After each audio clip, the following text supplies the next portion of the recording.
কোন থাকে এটা বের করে ফার্মাসিউটিক্যাল নিয়ে যায়, তারপরে যেটা থাকে সেটা হয়তো আমরা জনগণ যেটা ব্যবহার করি। যদিও এটা কালারের কারণে মিষ্টি বা আদার্স জায়গায় ব্যবহার করা যায় না, তো সেক্ষেত্রে আমাদের এই লাল যেটা আমরা বোঝাই, আমাদের যে আখ চাষি ফেডারেশনের যে সবাই উপস্থিত থাকার কথা ছিল, উনি শারীরিকভাবে অসুস্থ।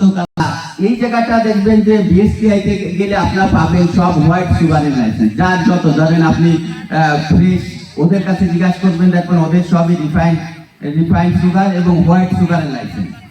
আপনি মেঘনা গ্রুপে যাবেন, বসুন্ধরা গ্রুপে যাবেন, সব গ্রুপেই দেখবেন হোয়াইট সুগার নিয়ে কাজ করে।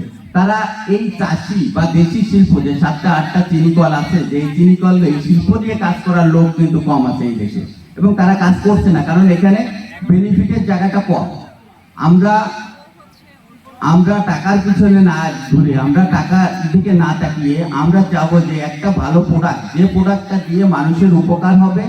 এবং এটার যে মিষ্টান্ন আছে, যদি আপনি সাদা সুগার দেন, এটা 1 কেজি, আপনি এটা হাফ কেজিতে আপনার দিবে, তার মানে কি 1/3 কিংবা আপনার এটা 1 কেজি নিলে ওটা 1.5 কেজি লাগবে, এরকম বিষয়টা। তাহলে আমরা কেন দেশি প্রোডাক্ট বা দেশি শিল্প নিয়ে কাজ করব না? এটা আমরা সবাই চাবো যে আমরা দেশি প্রোডাক্ট নিয়ে কাজ করি, দেশকে আগায় নিই। আমাদের কাজ হচ্ছে দেশকে আগায় নিয়ে যাওয়া। দ্বিতীয়ত বিষয় হচ্ছে যে আমরা যে জায়গাগুলোতে কাজ করছি, কয়েল নিয়ে আমরা কাজ করেছি, আপনারা জানেন দীর্ঘদিন ধরে আমরা কয়েল 2012 সাল থেকে আমরা কয়েল দিচ্ছি মার্কেটে। এই dragon coil, no smoke coil কিভাবে হয়, কিভাবে আমরা করি, এটা কিন্তু আগেই কার্বনাইজড হয়ে পোড়ায়, কাঠ থেকে পুড়িয়ে আমরা যে ক্ষতিকর জিনিসগুলো থাকে এই জিনিসগুলো আমরা বের করে দিয়ে তারপরে আমরা কয়েলটা তৈরি করি। তো এখানে যখন বার্নিং হবে সেখানে ধোঁয়া নেই এবং ক্ষতিকর কিছুই নেই, তারপরে আমরা কয়েলটা তৈরি করতেছি। দ্যাট মিনস এটা একটা পরিবেশ বান্ধব কয়েল। এই কয়েলের ওয়েট, তারপরে আপনার যে ভেঙে যাওয়ার প্রবণতা, এটা অনেক কম। তো আমি বলবো যে আপনারা যে ব্ল্যাক কয়েলটা আছে, অর্থাৎ আপনার no smoke coil, golden coil, lemon coil, micro smoke coil, এই কয়েলগুলো আপনারা নিয়ে কাজ করতে পারেন। যেটা এই কোয়ালিটির কয়েল আমি মনে করি শুধু বাংলাদেশে না, আপনি বিশ্বে কোনো দেশ থেকেই যে এই কোয়ালিটি মানে এই সমপূর্ণ কাছাকাছি কোনো কয়েল কিন্তু বাংলাদেশে নেই। তো আমি মনে করি যে আপনারা এই কয়েলগুলো নিয়ে কাজ করলে হয় কি, বাংলাদেশে বিভিন্ন আমাদের দেশটা ওইভাবে পরিপূর্ণ পরিচ্ছন্ন গভর্নমেন্ট ওইভাবে আমরা করতে পারিনি, যে কারণে যে কোনো বিষয় স্বাধীনের পরে আমাদের ওইরকম ফ্যাসিলিটিস গভর্নমেন্ট থেকে আমাদের হয়ে ওঠেনি। তবে দেশটা যে এর পরিবর্তনের সাথে সাথে হয়তো একসময় আমরা আশা করি যে আমাদের দেশ একটা ভালো অবস্থানে যাবে, এই হোপ আমাদের আছে।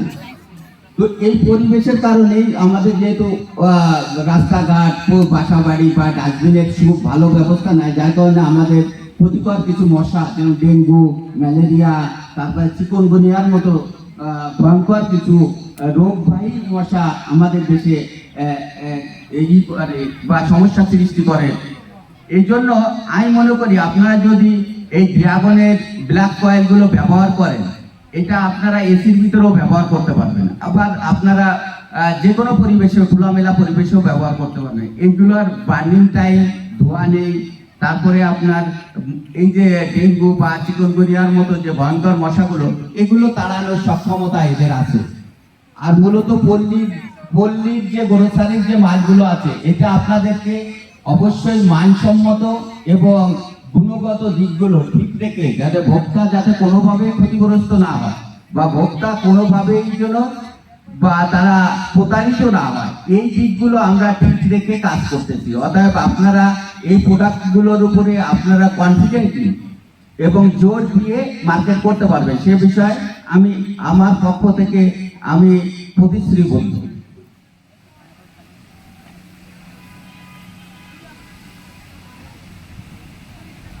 আমি যদিও ভালো বক্তা না, আমি সবসময় আমাদের যারা ছিল সিনিয়র, আমার যারা পার্টনাররা আছেন, তারা সবসময় বক্তৃতা দিত, আমি শুনতাম আর কি। আমি একজন ভালো শ্রোতা, হয়তো আপনাদের কাছ থেকেও আমার শিখার অনেক কিছু আছে। তো সেটা